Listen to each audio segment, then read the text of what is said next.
एक बड़ी खबर का रुख करते हैं। बड़ी खबर मिल रही है ऑपरेशन सिंदूर से जुड़ी। यह बड़ी खबर हम आपको दे दें कि ऑपरेशन सिंदूर में जिस तरीके से भारत की तरफ से पाक पर यहां पर हमला किया गया, कड़ी कार्रवाई की गई। ऑपरेशन सिंदूर के बाद भारत पाक की सीमा पर अलर्ट है। पाक की ओर से लगातार गोलीबारी जारी है और ऐसे में यहां पर भारत ने भी पाक की गोलीबारी का जवाब दिया है। ऑपरेशन सिंदूर के बाद भारत पाक सीमा पर काफी अलर्ट है। कई पाक सैनिकों के मारे जाने की खबर है। शुजा, और क्या कुछ अपडेट है, क्योंकि कई पाकिस्तानी सेनाओं के मारे जाने की खबर मिल रही है। पाकिस्तान की सेना के कई जो है वो जवानों के मरने की खबर सामने आ रही है। और देखिए यहाँ पे मुस्कान एक बात और क्लियर हो जाती है कि पाकिस्तान और पाकिस्तान की आर्मी लगातार संरक्षण दे रही थी आतंकवादियों को, क्योंकि भारत की तरफ से जितने हमले किए गए, जितने ठिकानों को निशाना बनाया गया, वो निशाने बिल्कुल सटीक थे। आतंकियों के गढ़ थे और आतंकियों के उन गढ़ों के ऊपर हमला किया गया भारत की तरफ से। और उसके बाद देखिए पाकिस्तान की तरफ से जिस तरीके से अभी हमने अपने दर्शकों को जानकारी दी कि लगातार पाकिस्तानी सेना जो है वो बॉर्डर के पार से सीमा के आसपास जो है वो गोलीबारी करने का प्रयास कर। पाकिस्तान से भी यहाँ पर प्रतिक्रियाएं सामने आ रही है, जवाबी कार्रवाई सामने आ रही है। भारत ने पाकिस्तान के JF-7 विमान को मार गिराया है। हाँ जी बिल्कुल, देखिए भारत इस मामले में पूरी तरीके से सेना तैयार थी, क्योंकि जिस तरीके से इस हमले को अंजाम दिया गया तो जाहिर सी बात है सेना भी इस बात को जानती थी कि जब भारत की तरफ से इतना बड़ा हमला होगा तो पाकिस्तान हाथ पांव तो जरूर पटकेगा। हालांकि भारत भी इस बात को जानता है और पूरी दुनिया इस बात को जानती है कि पाकिस्तान कितने भी हाथ पांव पटक ले, मगर पाकिस्तान के बस का कुछ नहीं है, क्योंकि पाकिस्तान के पास कुछ अब बचा नहीं है। न पाकिस्तान के पास आर्मी उस लायक है, न पाकिस्तान के हथियार उस लायक है। मगर जाहिर सी बात है कि जब इतना बड़ा हमला होगा तो उसके बाद कुछ ना कुछ तो प्रयास पाकिस्तान भी करता ही करता, और उन तमाम प्रयासों के लिए भारतीय सेना पहले से ही तैयार थी। आपको बता दूं और तमाम दर्शकों को जानकारी दे दूं कि जब ये एयर स्ट्राइक की गई और जब तक पाकिस्तान को कुछ समझ में आता तब तक पूरा सब कुछ जो है वो नेस्तो नाबूद भारतीय सेना कर चुकी थी। मगर उसके बाद भी सबसे पहला प्रयास पाकिस्तान की तरफ से किया गया था कि F-17 जो है वो उनका जेट उड़ाया गया, वो भारत की तरफ उन्होंने प्रयास किया, मगर उसको कुछ ही समय के अंदर अंदर भारतीय सेना ने हवा में ही मार गिराया। और भारत की तरफ से देखिए लगातार जो कार्रवाई की जा रही है, पाकिस्तान जो कुछ भी एक्शन ले रहा है, हर एक्शन का जवाब भारतीय सेना दे रही है। और जाहिर सी बात है कि कल NSA अजीत डोभाल के साथ भी प्रधानमंत्री की बातचीत हुई थी, बाकायदा रणनीति तैयार की गई थी। और वो क्या रणनीतियां तैयार की गई थी, देखिए कल इस बात की जानकारी नहीं सामने आई थी, बस इतनी जानकारी सामने आई थी कि NSA के साथ प्रधानमंत्री नरेंद्र मोदी ने लंबी बातचीत की थी। और वो क्या बातचीत थी मुस्कान, आज वो बातचीत पूरे देश के सामने, पूरी दुनिया के सामने आ गई है, क्योंकि NSA लगातार इस ऑपरेशन को मॉनिटर करते रहे। प्रधानमंत्री ठीक है, यहां पर खड़गे की प्रतिक्रिया सामने आई है। मल्लिकार्जुन खड़गे ने कहा कि ऑपरेशन सिंदूर सेना और हमारे जो जिस तरीके से सेना ने कार्रवाई की है उनके संकल्प दृढ़ पर गर्व है और इस समय भारत को एकजुटता की जरूरत है और सभी को मिलकर एकजुटता दिखानी होगी। प्रियंका, मुस्कान बात करें, लगातार तमाम प्रतिक्रिया ऐसी आएंगी तमाम नेताओं की तरफ से, तमाम पार्टियों की तरफ से, क्योंकि लगातार विपक्ष भी इस बात का लंबे समय से इंतजार किया जा रहा था। विपक्ष के तरफ से कई तरह के सवाल उठाए जा रहे थे कि कब हमला होगा, कब हमला होगा, कब हमला होगा, हम साथ हैं। विपक्ष ने साफ तौर पर कहा था कि केंद्र सरकार या भारतीय सेना जो भी एक्शन लेगी उसका समर्थन विपक्ष यहाँ पर करेगा। तो वही अब प्रतिक्रिया खड़गे साहब की तरफ से सामने आई है। उन्होंने साफ तौर पर इसकी सराहनीय इस हमले की प्रशंसा की है और कहा है कि आतंकवाद के खिलाफ मुंहतोड़ कार्रवाई होनी चाहिए। विपक्ष को भी एक बड़ा जवाब भारतीय सेना की तरफ से मिला है कि हमला तो होना ही था, जो हिंसा हुई थी उसका हमला तो होना ही था, पाकिस्तान को इसका मुंहतोड़ जवाब तो देना ही था, चाहे 5 दिन बाद दिया जाए, 10 दिन बाद दिया जाए। पुलवामा की बात करें, उरी की बात करें, 12-12 दिन बाद हमले किए गए थे, तो वही सिर्फ एक दिन ज्यादा 13 दिन बाद पहलगाम आतंकी हमले का बदला भारत ने ले लिया है। तमाम प्रतिक्रियाएं इस तरह की देखने को मिलेंगी। विपक्ष की तरफ से लगातार कहा जा रहा है कि साथ यहां पर हम देंगे जी। चाहे राहुल गांधी हो विदेश में जाके सवाल खड़े, मल्लिकार्जुन, अजय राय, तमाम कांग्रेसी के जो बड़े नेता है वो सवाल करते हुए नजर आए और सेना के मनोबल को गिराते हुए भी नजर आए। शुजा अब्बास, मल्लिकार्जुन खड़गे ऐसे पहले कहते हैं कि एयर स्ट्राइक को लेकर भी सवाल खड़ा करते हैं और सेना के मनोबल को गिराते हुए नजर आए, लेकिन अब जो ये प्रतिक्रिया, सकारात्मक प्रतिक्रिया देते हुए नजर आए, इसको कैसे देखें? जी बिल्कुल, देखिए ये सकारात्मक प्रतिक्रिया है और ये प्रतिक्रिया बहुत जरूरी थी, क्योंकि जो हालात इस वक्त बने हुए हैं देश में, जिस तरीके से भारत ने आतंक पर ये प्रहार किया है और आतंकवाद से ये जो जंग चल रही है, इस जंग में पूरे देश का एकजुट होना बहुत जरूरी था। आपको याद दिला दूं कि कल ही ये मल्लिकार्जुन खड़गे, ये वही मल्लिकार्जुन खड़गे हैं जो कल इस बात को सब कर सवाल उठा रहे थे कि जब 2 दिन पहले इनपुट मिल गया था तो क्यों कार्रवाई नहीं की गई। इन तमाम इस तरीके के तमाम सवाल कल मल्लिकार्जुन खड़गे ने उठाए थे, मगर उसके बाद जिस तरीके का शौर्य और पराक्रम दिखाया है भारतीय सेना ने, उसके बाद देखिए ये इन प्रतिक्रियाओं की बहुत जरूरत है। अब मैं आपको बता दूं मुस्कान के, देखिए सेना अपना काम कर रही है, सेना लगातार देखिए आतंकवाद के खिलाफ लड़ाई लड़ रही है, मगर सेना का साथ देना न सिर्फ विपक्ष बल्कि पूरे देश का ये फर्ज है, हमारा और आपका भी ये फर्ज है कि हम एकजुटता दिखाएं। इस वक्त देश को एकजुटता की जरूरत है। सेना अपना काम कर रही है, मगर देश के नागरिकों का ये फर्ज है कि जाहिर सी बात है हम बॉर्डर पर लड़ने तो नहीं जा सकते, मगर कम से कम हम अपनी देश की सेना के साथ, अपने देश के साथ ऐसे वक्त में एकजुटता के साथ खड़े हो सकते हैं। और उसी एकजुटता की ओर एक बढ़ता हुआ कदम मैं मल्लिकार्जुन खड़गे की इस प्रतिक्रिया को मानूंगा, और जो बहुत जरूरी भी था। ये संदेश न सिर्फ भारत में के तमाम राजनीतिक दलों को जा रहा है, बल्कि संदेश पूरी दुनिया को भी जा रहा है कि भारत ने अपने ऊपर किए गए हमले की, कायराना हमले की जवाब दिया है, और इस अंदाज में जवाब दिया है कि रोंगटे खड़े कर दिए हैं पूरे पाकिस्तान के, न सिर्फ पाकिस्तानी सेना के, न सिर्फ आतंकवाद के, बल्कि पूरे पाकिस्तान को यह जवाब दे दिया है और पूरी दुनिया को जवाब दे दिया है कि भाई आतंकवाद के मामले में कॉम्प्रोमाइज नहीं किया जाएगा। और उसी के साथ साथ ये भी एक बहुत बड़ा और अपराधियों को छिपने का कोई अधिकार नहीं है, अपराधियों को सजा मिलनी ही चाहिए। जब विदेश से समर्थन मिलता है तो भारत का और भी ज्यादा मनोबल बढ़ जाता है। इजराइल ने भी समर्थन दे दिया, और संभवतः क्योंकि अमेरिका ने भी ये कहा था कि जिस तरीके से हरकत पाकिस्तान की तरफ से हुई है वो हरकत सही नहीं है। जब भारत ने जवाबी कार्रवाई दी है तो वाकई देखिए शुजा, यहाँ पर सकारात्मक संदेश भी भारत की तरफ से आएगा, एक तरीके से और मनोबल बढ़ता हुआ दिखाई देगा। लेकिन इन सब के बीच सुजा, मैं आपसे ये जानना चाहूंगी, अब आप अपडेट दीजिए कि पाकिस्तान के कितने आतंकी संगठनों को निशाना बनाया गया और इसी के साथ कितने संगठन तबाह होते हुए नजर आ रहे हैं। मैं आपको बता दूं मुस्कान, और अपने तमाम दर्शकों को ये जानकारी दे दूं कि भारतीय सेना का जो निशाना था वो जैश ए मोहम्मद था। और जैश ए मोहम्मद, आपको याद दिला दूं कि देखिए ये पुलवामा का भी ये बदला है। जैश ए मोहम्मद ये वही संगठन है कि जो पुलवामा आतंकी हमले में भी शामिल था। जैश ए मोहम्मद के तमाम ठिकानों को निशाना बनाया गया है और भारतीय सेना लगातार मॉनिटरिंग कर रही थी। एलओसी के पास हमें तस्वीरें आ रही थी कि लगातार भारतीय सेना की तरफ से सर्च ऑपरेशन चलाए जा रहे थे, तमाम चीजें की जा रही थी। उसके साथ साथ देखिए, और इस तरीके के ऑपरेशन बहुत खुफिया रहते हैं और बहुत खुफिया अंदाज में इस ऑपरेशन को किया गया है भारतीय सेना की तरफ से।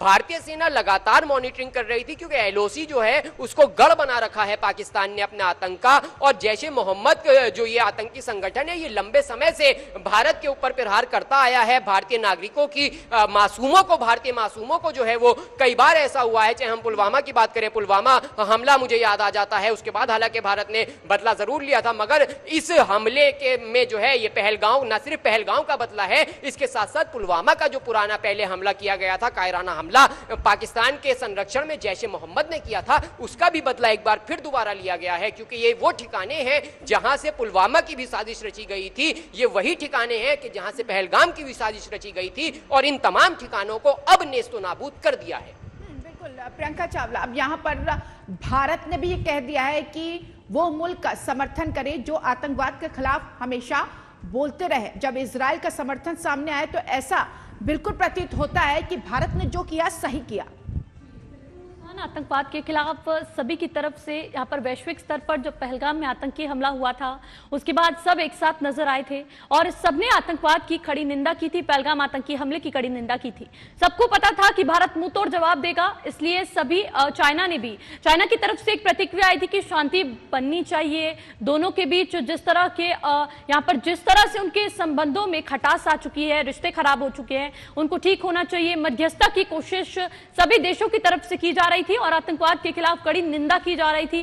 पहलगाम आतंकी हमले की निंदा की जा रही थी। सबको पता था भारत मुंह तोड़ जवाब देगा और सबको कहीं ना कहीं इसका संदेशा भी है, अंदेशा भी है कि भारत को जो छेड़ेगा भारत उसको नहीं छोड़ेगा। वैश्विक स्तर पर भारत की तरफ से यह संदेश गया है, क्योंकि चौथी बड़ी अर्थव्यवस्था भारत इस समय है। कोई भी भारत को छेड़ने की कोशिश करता है या फिर भारतीय नागरिकों पर हमला करने की कोशिश करता है तो भारत मुंह तोड़ जवाब देगा। ऐसे में अभी सभी की तरफ से इस तरह का समर्थन आ रहा है। इजरायल जो खुद आतंकवाद से इस काफी लंबे समय से प्रताड़ित है, ऐसे में इजरायल का समर्थन तो बनता ही था, क्योंकि आतंकवाद एक ऐसी चीज है, आज हम पर हुआ है, कल आप पर होगा, परसों किसी और पर होगा। किन परमाणु हथियार का इस्तेमाल भारत की तरफ से किया गया? एक बार प्लीज क्वेश्चन रिपीट कीजिए। ठीक है, आपके पास लौटेंगे। रोहित शर्मा वरिष्ठ पत्रकार हमारे साथ जुड़ गए हैं। आपका स्वागत है टीवी 100 में। रोहित शर्मा जी, अब यहाँ पर जिसका इंतजार था भारतवासियों को, वो इंतजार खत्म हुआ। अब निगाहें ये हैं कि कैसे और किस तरीके से दुश्मनों से बदला लिया जाए, और दुश्मनों की हरकत फिर भी उस पर नजर है भारत के सेनाओं की कि कोई ऐसी हरकत को अंजाम ना दे। लेकिन सबके बीच पाकिस्तान भी यहाँ पर अपनी प्रतिक्रियाएं दे रहा है, और लेकिन मुंहतोड़ जवाब सेनाओं की तरफ से दिया जा रहा है। देखिए मैडम, ये जवाब आना था, ये सबको पता था। प्राइम मिनिस्टर ने बोला था कि जवाब आएगा, तो प्राइम मिनिस्टर जहाँ बोलेंगे वहाँ जवाब तो आएगा, ये तो पक्का है। अब पाकिस्तान किस तरीके से इसको देख रहा है, पाकिस्तान को क्या लग रहा है, बहुत बड़ा शॉक लगा है क्या? रात में मैं पूरी रात जगा हुआ था, जो रिएक्शन था, इस समय रात में ही पटाखे जलाने शुरू कर दिए थे कुछ इंडियंस ने, और खुशियाँ मनानी शुरू कर दी थी। ट्विटर भरा हुआ था, सोशल मीडिया पूरा भरा हुआ था। ये चीज़ें, ये जो हमने देखा है, ये होना ज़रूरी था। और उसके बाद जो डॉग फाइट बताई गई है वो अभी तक हमें कंफर्म है नहीं, लेकिन पाकिस्तान अगर ऐसी हरकतों से बाज नहीं आएगा तो ये तो अभी एक ही स्ट्राइक है। ये भी खबर आई है कि इसका पार्ट 2 भी होगा, और पार्ट 2 हुआ तो इससे भी खराब होगा। लेकिन अब यहाँ पर जो अपडेट, रोहित शर्मा जी, आपके बैकग्राउंड में काफी आवाजें आ रही है, इसीलिए मैं आपको प्रॉपर नहीं सुन पा रही हूँ। मैं चाहूंगी कि आप नेटवर्क में आइए, एकदम काम प्लेस में आइए, मैं आपको समझ सकूं कि आप क्या रहे हैं। आपसे दोबारा संपर्क करती हूँ। और शुजा अब्बास, आप क्या कुछ अपडेट दे रहे हैं, क्योंकि लगातार यहाँ पर प्रतिक्रियाएं सामने आ रही है भारत के नेताओं की। ओवैसी ने भी इस हमले का स्वागत किया है। बहुत सकारात्मक खबरें आ रही हैं और ये बहुत ज़रूरी था। मैं लगातार इस बात को रिपीट कर रहा हूँ, चाहे ओवैसी हो, चाहे मल्लिकार्जुन खड़गे हों। और जाहिर सी बात है कि भाई भारतीय जनता पार्टी के तमाम नेता तो साथ में खड़े ही हैं। रात में ही हमने देखा कि उत्तर प्रदेश के मुख्यमंत्री योगी आदित्यनाथ ने ट्वीट कर दिया था कि भारत माता की जय, और उन्होंने समर्थन कर दिया था। और उसके साथ साथ देखिए, अब जो ये विपक्ष का समर्थन मिल रहा है, ये बहुत बड़ी बात है, क्योंकि इस वक्त एकजुटता की ज़रूरत थी और वो एकजुटता अब दिखाई दे रही है। क्योंकि पूरे दुनिया में अब ये संदेश जा रहा है कि भारत में, देखिए कई जगह ऐसा होता है इन हालातों में। मैं एक आपको एग्जाम्पल देना चाहूंगा इजराइल का, मैं आपको एक एग्जाम्पल देना चाहूंगा फिलिस्तीन का, कि कई बार इस तरीके के स्थिति वहां पर उत्पन्न हुई कि जब फिलिस्तीन की या बात करें, फिलिस्तीन और इजराइल की जंग जिस वक्त चल रही थी, और हालांकि अभी भी चल रही है, हमले वहां पर होते रहते हैं, तो हमने लगातार इस तरीके की प्रतिक्रियाएं फिलिस्तीन में भी देखी, हमने इस तरीके की प्रतिक्रियाएं हमने इजराइल में भी देखी। हालांकि इजराइल खुद इतना मजबूत है, मगर इजराइल में भी हमने देखा कि जो सेना के ऑपरेशंस था उसके ऊपर कई तरीके के सवालिया निशान उठे, और लगातार वहां पर आर्मी के जो तमाम काम थे उसके ऊपर आम जनता ने सवाल उठाए कि भाई इस तरीके का आपको ये सब चीजें नहीं करनी चाहिए थी। उन हालातों में जब इतनी बड़ी, पूरी दुनिया की सबसे बड़ी अर्थव्यवस्थाओं में शामिल एक अर्थव्यवस्था की तरफ से इतना बड़ा हमला किया जाता है, और उस समय पूरा देश जब उस देश की सेना के साथ खड़ा नजर आता है, तो ये सेना के मनोबल को और ज्यादा बढ़ाती है ये चीजें, और सेना का जोश और ज्यादा हाई होता है। क्योंकि इस वक्त जरूरत इस बात की है कि सेना अपना काम कर रही है। सेना को देखिए, हमारे या विपक्ष के किसी साथ की या बात की जरूरत नहीं है, मगर जब एकजुटता दिखाई देती है, पूरा देश एक साथ दिखाई देता है, तो सेना का भी मनोबल बढ़ता है, और जो वार फिर होता है वो और ज्यादा आक्रामक होता है, और उसकी चोट और ज्यादा लगती है। जो चोट भारत ने मारी है, इस चोट से उभरने में पाकिस्तान को बहुत लंबा समय लगने वाला है, और ये बहुत बड़ा संदेश भी है, और ये कड़ा संदेश है भारत की तरफ से, भारतीय सेना की तरफ से। और आपको एक जानकारी और दे दूं कि ये ऑपरेशन, हालांकि ये एयर स्ट्राइक है, मगर तीनों सेनाओं का मिलाकर ये एक ज्वाइंट ऑपरेशन था। ये तमाम इस पूरे ऑपरेशन को जो अंजाम दिया गया है, ये एक ज्वाइंट ऑपरेशन था तीनों सेनाओं का। लगातार सेनाध्यक्ष एक दूसरे के संपर्क में थे। प्रधानमंत्री नरेंद्र मोदी पूरी मॉनिटरिंग करते रहे लगातार। ये जैसे इस हमला को किया गया, ये खुफिया प्लानिंग रही है। एक तरफ पाकिस्तान को भड़क भी नहीं लगने दिया, बस ये पूरे भारत में फैला दिया गया कि मॉक ड्रिल होगी, लेकिन उसके पीछे कुछ और प्लानिंग हो रही थी भारत सरकार और सेनाओं के बीच। देखिए, वाकई जब कुछ भी बड़ा कदम उठाना है, कड़ा कदम, उसका निर्णायक रूप सामने आए तो उसको खुले छत में नहीं इसका निर्णय लेना चाहिए, इसको बंद कमरे में खुफिया अंदाज में इसका निर्णय लेना चाहिए। मुझे लगता है प्रियंका चावला आपसे समझेंगे कि जिस तरीके से भारत की ये कार्रवाई है हम कैसे देखें, क्योंकि किसी को भनक भी नहीं लगी और बड़ी कार्रवाई हो गई। एक बात कहते हैं कि किसी को भी अपने अगले कदम के बारे में मत बताओ, या तो अगला कदम खराब हो जाता है या फिर आप सही तरीके से उसको इंप्लीमेंट नहीं कर पाते। तो ऐसी ही कुछ कार्रवाई भारतीय सेना की तरफ से की गई है। प्रॉपर समय लिया गया, सोचा गया कि भारत पर इसका कितना असर पड़ेगा, कितना प्रभाव भारत पर इसका पड़ेगा। अगर ऑपरेशन सिंदूर इसको अंजाम दिया जाता है तो पाकिस्तान के किन किन ठिकानों को निशाना बनाना चाहिए। 9 ठिकाने, आपको बता दें, पाकिस्तान जो इंफ्रास्ट्रक्चर अपना बढ़ा रहा था उन 9 ठिकानों के माध्यम से 2 उसमें सबसे अहम थे। इनको नोट आउट करना, पॉइंट आउट करना बहुत ही ज्यादा महत्वपूर्ण था, क्योंकि आतंकवादी गतिविधियों को बढ़ावा ही इन 2 ठिकानों की तरफ से मिल रहा था। आपको बता दें, पंजाब के ठिकाने पर या फिर बहावलपुर में जो हमला किया गया, जो वो मेन ठिकाने, आप बोले दिल, आत्मा पाकिस्तान की, पंजाब की, आतंकवाद की आत्मा पर सीधा प्रधानमंत्री नरेंद्र मोदी ने, भारतीय सेना ने हमला किया है, जिससे लॉन्ग टर्म के हिसाब से भी आतंकवाद को इस तरह से बढ़ावा ना मिले।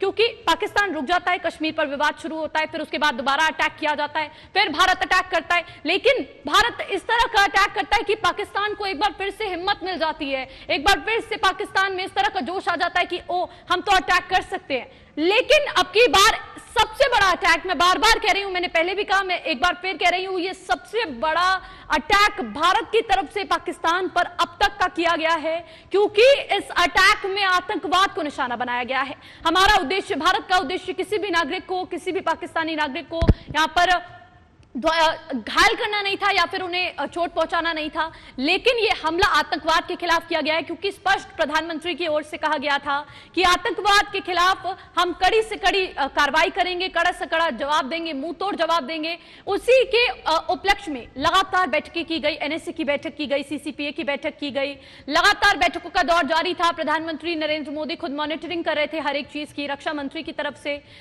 ये प्रेस कॉन्फ्रेंस के माध्यम से बयान दिए जा रहे थे कि मुंह तोड़ जवाब दिया जाएगा। ऐसे में विपक्ष में भी खलबली मची हुई थी कि कब जवाब दिया जाएगा और इस तरह के सवाल उठ रहे थे, लेकिन जवाब तो देना ही था, उसकी प्लानिंग चल रही थी। विपक्ष की बात कर रहे हैं तो मल्लिकार्जुन खड़गे और इसी के साथ केजरीवाल और राहुल गांधी ने भी सकारात्मक प्रतिक्रिया दी और कहा कि सशस्त्र बलों पर हमें गर्व है।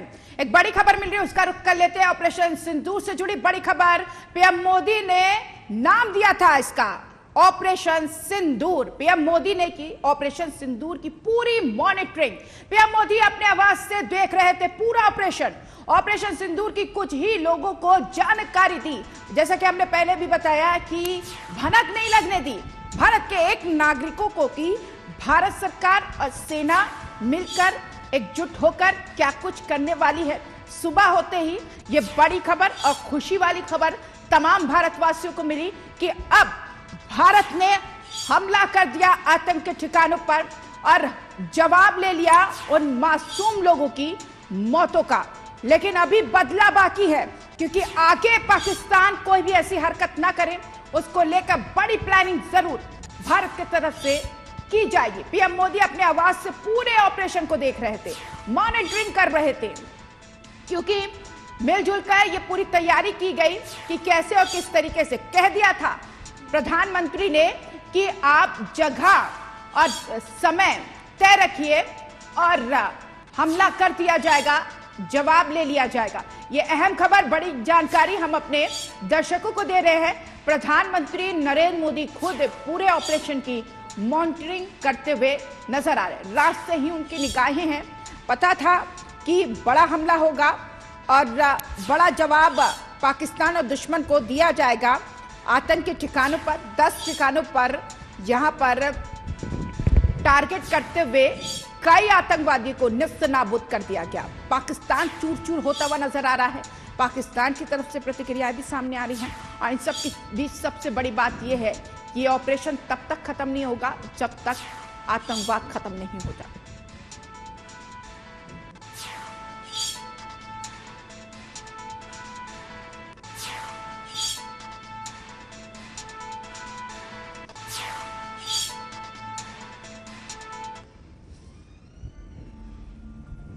तो ऑपरेशन सिंदूर में तीनों सेनाएं शामिल हैं, इसको लेकर पहले ही बैठकों का दौर जारी था, लेकिन एक तरीके से भनक भी नहीं लगने दी कि कल क्या होने वाला है। और जब सुबह हुई तो पता लगा पाकिस्तान पर हमला हो गया है और जवाबी कार्रवाई हो रही है।